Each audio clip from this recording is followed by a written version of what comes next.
Inverter charge যদি না হয় কি কি পার্টস নষ্ট হতে পারে এই বিষয়ে একটা ধারণা এই ভিডিওতে দিব।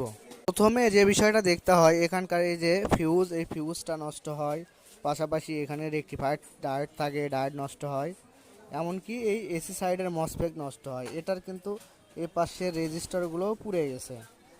এগুলো নষ্ট হওয়ার পর আমি দেখতে পাচ্ছি এই পাশে মসফেটের মতো দেখতে এই সিম্বল দেওয়া আছে ডায়োডের, এটা কিন্তু ডায়োড, এটাও নষ্ট হয়ে গেছে।